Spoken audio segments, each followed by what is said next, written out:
Hello, and welcome to today's Quick Bite. I wanted to take the time today to encourage you going into the weekend from a story that I was reading out of a book called Pivotal Prayer.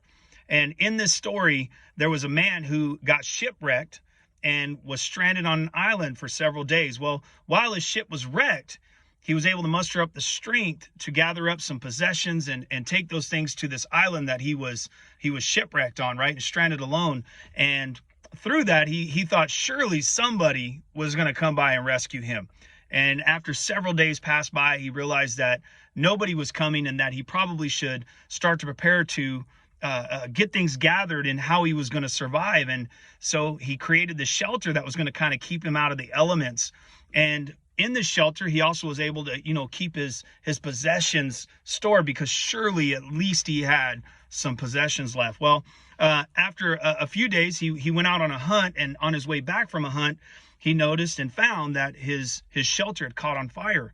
And as he went over there and the shelter was burnt down, his possessions were all gone, he fell to his knees and he cried out to God, like, why, God? Why me? Why is this happening for? Why would you let this happen out of all things?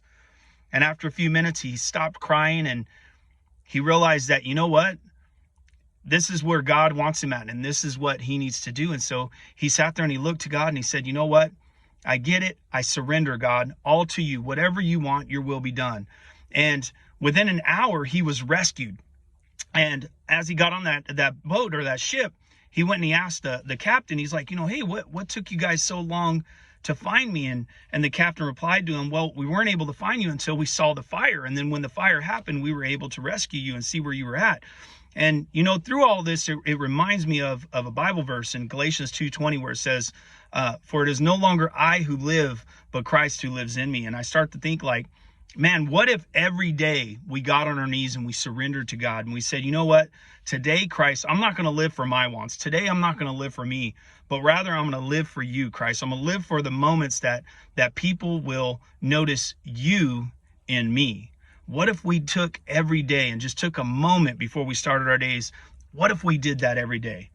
Where could we find ourselves, and whose lives could we change, and how would God change our life if we chose to do that and live by that standard? And so I want to encourage you guys this weekend, be blessed, think about it, maybe wake up tomorrow morning and decide that you are going to live for Christ that day. That is no longer your wants, your needs, but rather it's whatever Christ wants. And whatever Christ wants, we're going to say yes to and go about. So, and be encouraged today, brothers and sisters, and love you guys. Hope everybody has a great weekend, and we'll be back with more devotionals next week.